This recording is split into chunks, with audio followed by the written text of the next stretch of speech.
Oggetto volante non identificato, or OVNI. Now we all know how to say UFO in Italian.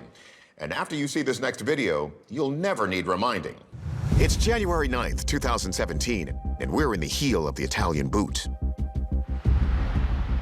At 7:38 p.m., Lucio Margiotta, a teacher at the Music Academy of Salento, records something strange in the sky. Mena, guarda tu cellulare che sto fermo. A glowing orb appears to bob in the sky. Then it slowly expands into an elongated cigar-like shape. Si sta aprendo? And continues to expand until it forms a circular donut. Oh mio Dio, signore. The light phases or shifts from a greenish hue to white. Then the light reverts back to its original shape and color before fading away. Nah, guarda, mo adesso si è fatta di nuovo. When we look to the skies, there are certain things that we expect to see there. A really bright star, a drone, a satellite, a meteor. What we're seeing in this video doesn't look like any of those things. Lucio's video is just the latest in a millennia of strange sights over Italy. Roman myth is rife with the gods behaving in strange ways that would often resemble odd lights in the sky. The Roman historian Livy wrote of phantom ships seen gleaming in the sky. Classical paintings depict what appear to be flying saucers. And it didn't stop in the Renaissance. In October 1954, UFOs actually stopped a football game in Italy. 10,000 people witnessed some strange ships up in the sky. Then in December of 1978, the New York Times reported a rash of donut-shaped objects spotted in the skies over Italy. So we have a wide variety of Italian OVNI, and there are other accounts like this one from Oregon of light undergoing shape and color shifts like the one Lucio reported. So what exactly is happening in the Italian skies?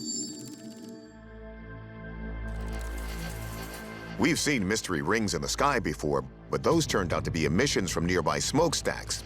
They didn't emit any light. So let's turn to our expert in all things weather-related, Deanna Hintz. The weather was pretty calm with only scattered clouds, so there wasn't anything really happening during this particular time to suggest any kind of electrical activity from, say, a thunderstorm or something like that. Hintz considers if it could be related to rings that form around the sun called halos and sundogs. There are similar ones around the moon.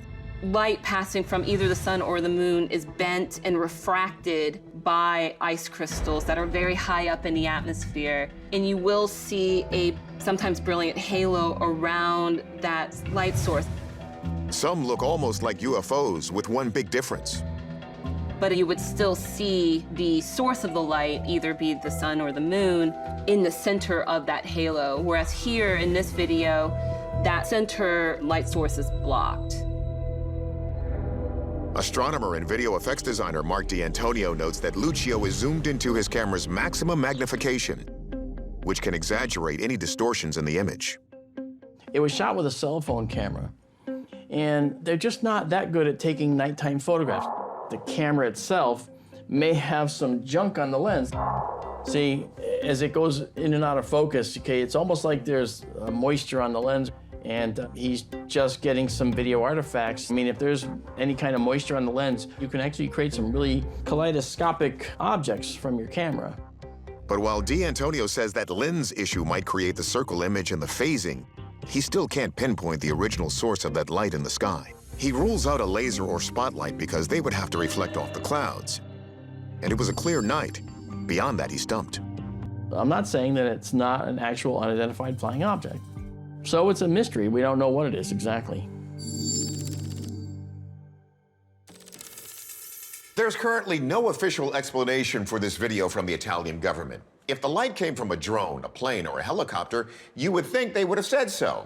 So our verdict, a genuine OVNI. And in the absence of any further evidence, this object remains unidentified. November 2021. A passenger on a train speeding through the Italian countryside notices something strange outside his window and starts recording. 3 orange lights in a triangular formation floating in the air above the horizon. Let's zoom in. The lights not only appear to be orbs, but they're also glowing. The video is uploaded to social media and quickly becomes a sensation. A lot of the comments on the video obviously linked this light pattern to the typical triangular UFO, making claims that this was some sort of alien spacecraft. Journalist MJ Benaya says that kind of reaction shouldn't be surprising. Italy has a fairly rich UFO history. In the early 1950s, an entire soccer game was actually stopped in the city of Florence when a crowd of 10,000 people in the stadium looked up and saw a handful of strange oval-shaped UFOs fly over them. Even before then, a UFO crash in 1933 allegedly became the catalyst for a secret program led by one of Italy's most notorious figures. Some people believe that Mussolini, the famed Italian dictator, had a secret UFO hunting program.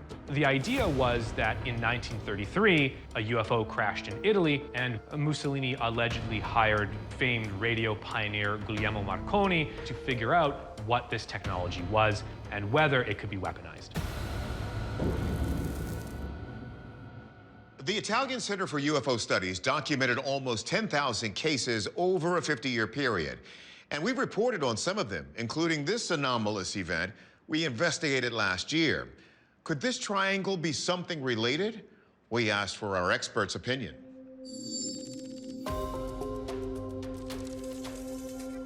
We begin with forensic video analyst Michael Primo. Our first question, has the footage been manipulated in any way?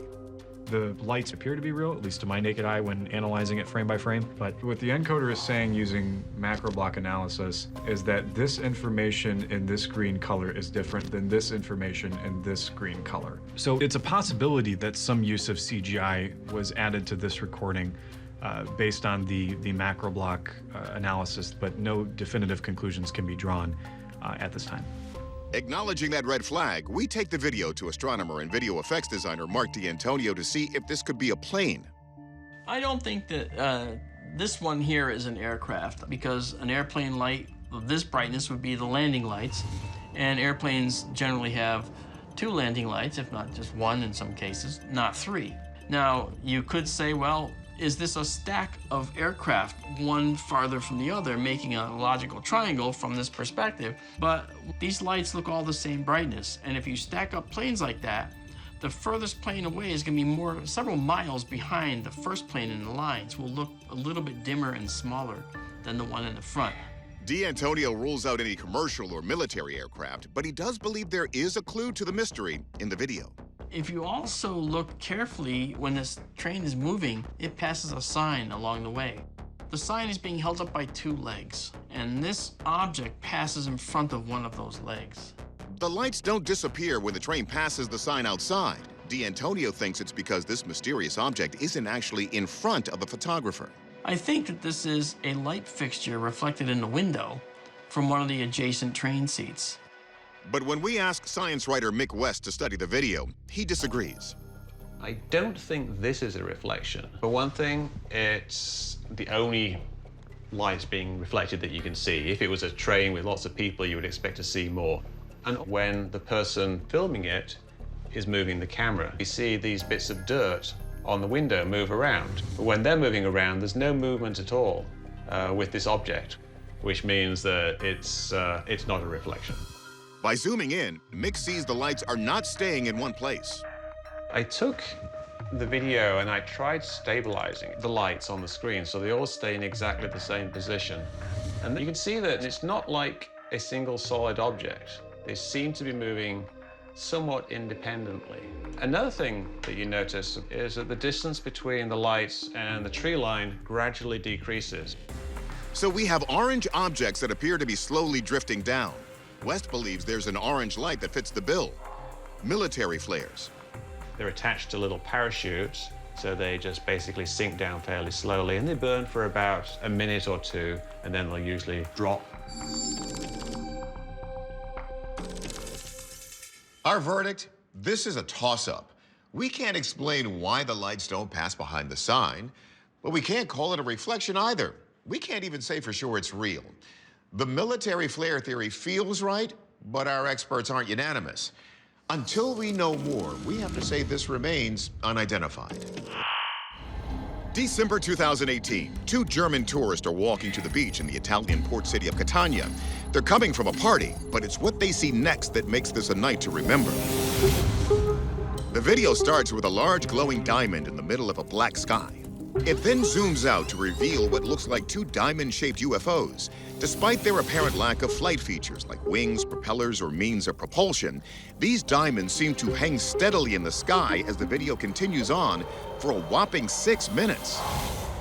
Investigative journalist MJ Benaya says Italy is no stranger to alien visitations. In 1978, a security guard by the name of Pier Fortunato Zanfretta claimed that he saw a strange UFO object and was subsequently abducted by aliens. He agreed to go on television and to be hypnotized live in front of an audience. Solo la mia voce potrà rievocare in te, su mia precisa richiesta, i tuoi ricordi. Zanfretta even offered to take pentothal, which is known as truth serum, and he described strange encounters with triangular UFOs and alien abductions and a whole array of different sort of strange alien encounters. Now, the truth about truth serums is they've never been officially proven effective, much less ethical. But can this video of inexplicable flying objects over Italy finally prove the reality of Zanfretta's experiences? Our experts take a closer look.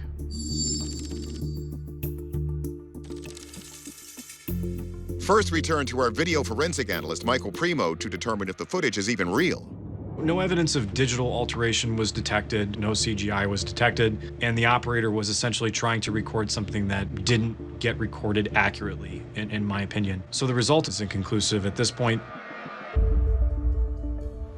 Next, we take them to astronomer and visual effects designer Mark D'Antonio to determine if we could be looking at a UFO or some other flying vehicle. If this was an aircraft, then we would expect the aircraft to change its position relative to the camera and most importantly relative to the other objects in the view.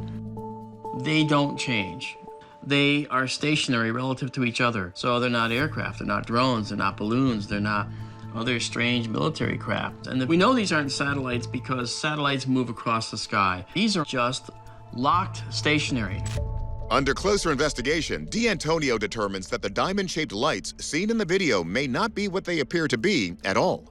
The diamond shape has to do with the shape of the iris of the camera, which is the actual shape inside the camera of the little leaves that make the shutter stop down or get smaller and get wider.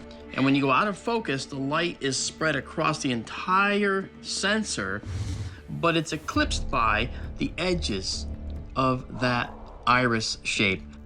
The effect is known as bokeh.